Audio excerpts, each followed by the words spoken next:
ರೀ ನಾಗೇಶ್, ಈ ಸಲನೇ ನಿಮ್ ಪಾರ್ಟಿ ಬಂದಿಲ್ವಲ್ರಿ? ಬರ್ತಾರೆ ಸರ್, ಆಂದವೇ ಇದ್ದಾರೆ ಸರ್. ಏನ್ ಅಂದ್ರೇನು? ಇಲ್ಲ ಸರ್, ಏನೋ ಒಂಚೂರು ಸಮಸ್ಯೆ ಇದೆ ಅಂತ ಬರ್ತಾರೆ ಸರ್, ಬರ್ತಾರೆ. ಈ ಕೇಸ್ನ ನಾನು ಬರೋ ಫ್ರೈಡೆಗೆ ಪುಷ್ ಮಾಡ್ತಾ ಇದ್ದೀನಿ.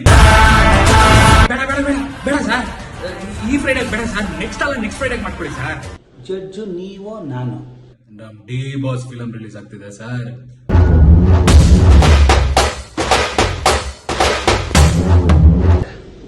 ಮುಂಚೆ ಹೇಳ್ಬೇಕಪ್ಪ ಇವೆಲ್ಲ, ನಮ್ಗೇನ್ ಗೊತ್ತಾಗುತ್ತೆ.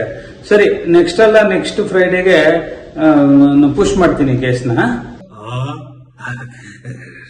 ತಪ್ಪಾಯ್ತು, ಕ್ಷಮಿಸ್ಬಿಡವಾ. ಒಂದ್ ನಿಮಿಷ, ನನಗೂ 2 ಟಿಕೆಟ್ ಕಳ್ಸ್ಕೊಡಪ್ಪ. ಬನ್ನಿ ಯುವರ್ ಆನರ್, ಕಾಟೇರಮ್ಮನ ಮೇಲೆ ಆಣೆಗೂ ಕೊಡಿಸ್ತೀನಿ. ಬಂದೂಕಲ್ಲ, 100 ಪಿರಂಗಿನ ಅಡ್ಡ ಬಂದ್ರು